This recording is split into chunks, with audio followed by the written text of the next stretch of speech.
Hi அனைவருக்கும் sweet வணக்கம்.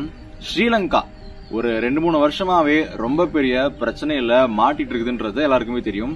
இந்த பொருளாதார பிரச்சனைகள் பெருசா வந்துட்டு அவங்களுக்கு இந்த ஃபண்ட்ஸ் இல்ல, கிட்டத்தட்ட நாட்டை வந்து எப்படி நடத்துறதுன்னே தெரியல, ஒரு கம்பெனிக்கு சொல்ற மாதிரி அந்த அளவுக்கு வந்து ரொம்ப மோசமானதும் எல்லாரும் அறிஞ்ச உண்மைதான் இல்லைங்களா. இப்போ கரண்டா ஸ்ரீலங்காவுக்கு ஒரு புது பிரச்சனை வந்திருக்கு. என்ன பிரச்சனைன்னா, ஒரு குறிப்பிட்ட பொருள் வந்து ரொம்ப ரொம்ப தட்டுப்பாடுல வந்துட்டு அவங்களுக்கு வந்து கிடைக்காம இருக்குது. என்னடா பொருள்னு கேட்டீங்கன்னா, ரொம்ப ஒரு பேசிக்கான ஒரு பொருள் தான் உப்பு, சால்ட். சாப்பிட்றதுக்கு போடுவோம் இல்லைங்களா, சால்ட், உப்பு. ஸோ அதுதான் வந்து ஸ்ரீலங்கால மிகப்பெரிய ஒரு தட்டுப்பாடுல போயிட்டு இருக்குது கரண்ட் சினாரியோல. எப்படி? ஏன்னா வந்து ஸ்ரீலங்கா அப்படின்றது பாத்தீங்கன்னா நாலா பக்கமும் ஒரு ஐலாண்ட் இல்லைங்களா, கடலால சூழப்பட்டது. ஸோ ஈஸியா உப்பு வந்துருமேடா, எப்படா உப்பு இல்ல அப்படின்னு கேட்டீங்கன்னா, இதுக்கு ஒரு சின்ன ஒரு கதையும் ஒரு சம்பவத்தையும் சேர்த்து சொல்லணும். ஸோ அதை பத்தி தான் இந்த வீடியோவில் பார்க்க போறோம். அதுக்கப்புறம் ஸ்ரீலங்காக்கு யார் ஹெல்ப் பண்ணா அண்ட் எதுக்கு ஹெல்ப் பண்ணிருக்கலாம்ன்றத பத்தியும் ஒரு சில விஷயங்கள் இருக்கு. ஸோ இதெல்லாம் தான் பார்க்க போறோம். பார்க்க ஆரம்பிச்சலாமா? ஸ்ரீலங்கா நான் ஆல்ரெடி சொன்ன மாதிரியே கடந்த சில வருடங்களாகவே ஒரு மாதிரி டவுன்ஃபால்ல தான் போயிட்டு இருக்குது. மறுபடியும் டூரிசம் அதுதான் அவங்களுடைய மெயின் சோர்ஸ் ஆஃப் எக்கனாமிக் பூஸ்டர்னு சொல்லலாம். ஸோ அதை வச்சு மறுபடியும் இந்த மார்க்கெட்டிங் பண்ற மாதிரி வந்துட்டு வாங்க ஸ்ரீலங்கான்னு சொல்லி நிறைய பேர் கூப்பிட்டாங்க. ஸோ அதுக்கப்புறம் ஓரளவுக்கு ஏதோ வந்துட்டு மக்கள் வரத்து அதெல்லாம் அதிகரிச்சு ஒரு மாதிரி வந்து போயிட்டு இருந்தது. இதுக்கு நடுவுல தான் ரீசன்ட் டைம்ஸ்ல ஸ்ரீலங்கா மிகப்பெரிய ஒரு உப்பு தட்டுப்பாடுல வந்து மாட்டிருக்கு. ஃபார் எக்ஸாம்பிளா அது எப்படி சொல்லலாம் அப்படின்னு பாத்தீங்கன்னா, நம்ம ஊர்ல இந்தியால அல்லது தமிழ்நாட்டுல போயிட்டு ஒரு 1 கிலோ உப்பு வாங்குறோம்னா ஆவரேஜா அப்ராக்சிமேட்டா ஒரு 40 ரூபா அந்த ரேஞ்சில் வருங்களா. இதுவே நீங்க ஸ்ரீலங்கால போயிட்டு 1 கிலோ உப்பு வாங்குனீங்கன்னா அதோட விலை வந்து தோராயமாக கிட்டத்தட்ட 150 ரூபாய். இது எவ்வளவு மடங்குன்னு எனக்கு சொல்ல தெரியல. ஸோ அந்த அளவுக்கு பெரிய ஒரு பிரைஸ். ஏன் வந்துட்டு இப்படி ஒரு நிலவரம் வந்து அங்க போயிட்டு இருக்குன்னு பாத்தீங்கன்னா, அதுக்கு சில காரணங்கள் சொல்றாங்க. பொதுவா ஸ்ரீலங்கால இந்த மழை அல்லது இதெல்லாம் வரும் பாத்தீங்கன்னா, அதை வச்சுதான் சில நிறைய இந்த கல்டிவேஷன் உப்பாகட்டும் எல்லாமே பண்ணுவாங்க. ஸோ அப்படி பார்க்கும்போது இந்த சால்ட்டை அந்த உற்பத்தி பண்றதுன்றது வந்து மெயினா ஸ்ரீலங்கால மார்ச், இந்த ஏப்ரல், மே இந்த 3 மாதங்கள், அதுக்கப்புறம் அக்டோபர், நவம்பர் இந்த ஒரு சீசனுக்குள்ளதான் வந்து நிறைய ப்ராசஸ் பண்ணுவாங்கன்னு சொல்லிட்டு சொல்றாங்க. ஆனா துரதிருஷ்டவசமாக இந்த சம்மர் தான் இல்லைங்களா, அந்த மார்ச்ல எல்லாமே இந்த சம்மர் டைம்ல ஸ்ரீலங்கால மழைன்றது பயங்கரமா பேஞ்சிருக்குது. அதுவும் குறிப்பா வந்துட்டு 2 இடம் சொல்றாங்க, அம்பாந்தோட்டை, இன்னொன்னு வந்துட்டு புத்தளம்னு சொல்லிட்டு. இந்த 2 ஏரியால தான் ஸ்ரீலங்காவுடைய அந்த உப்பு உற்பத்தியில அதிகமான ஒரு இடம் வகித்து கொண்டிருக்கிற ஒரு பிளேஸ். அதுலயும் குறிப்பாக புத்தளம்னு சொன்னா பாத்தீங்களா, இது கிட்டத்தட்ட 60%, அதாவது ஸ்ரீலங்கால இருந்து உற்பத்தி பண்ற உப்புகள்ல 60% ஆஃப் உப்பு வந்து இங்க இருந்து தான் செய்யப்படுகிறது.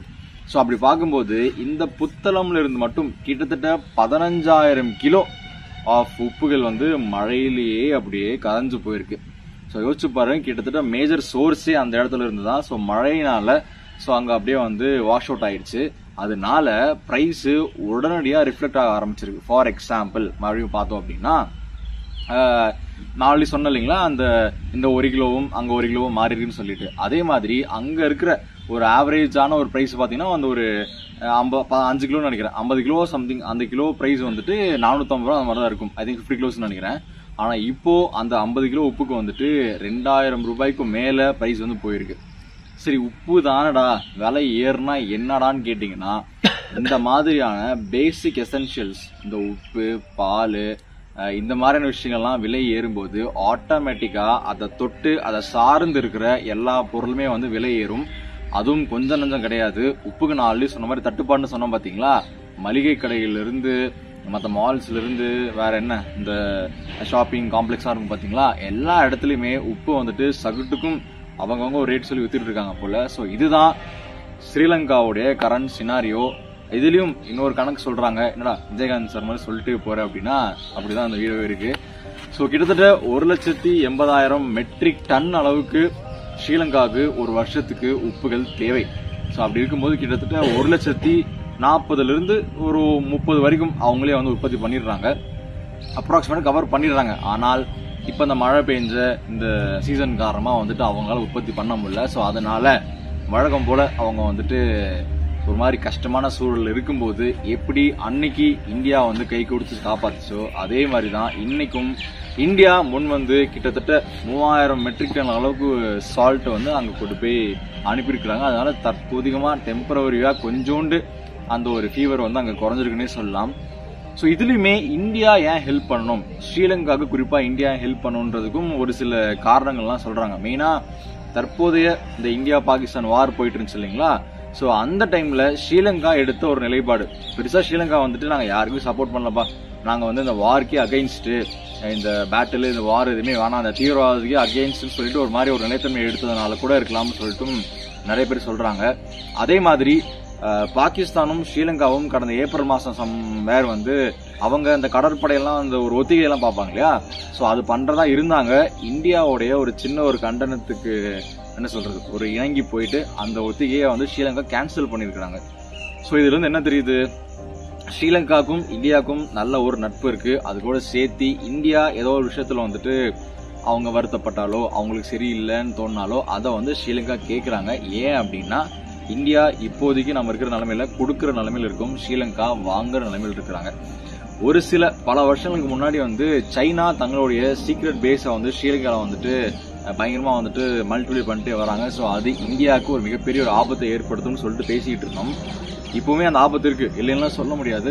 ஆனால் சின்ஸ் இப்போதைக்கு இந்தியாவும் ஸ்ரீலங்காவும் ஒரு நல்ல டேர்ம்ஸ்ல போயிட்டு இருக்குதுன்றதுனால அதுக்கான வாய்ப்புகள் அப்படின்றது எப்படி போக போகுதுன்னு தெரியல. இருந்தாலும் இதுக்குள்ள நிறைய அரசியல் இருக்கு. சைனா ஏன் அங்க பேஸ் வைக்கிறான், எதனால வைக்கிறான், ஏன் அவ்வளவு ஏதோ தான் சொந்த இடம் மாதிரி ஏன் வந்து சைனா அங்க பேஸ் வைக்கிறான்றதுலாம் வேற சில காரணங்கள் இருக்கு. அதெல்லாம் நம்ம வேற வீடியோல பார்ப்போம்.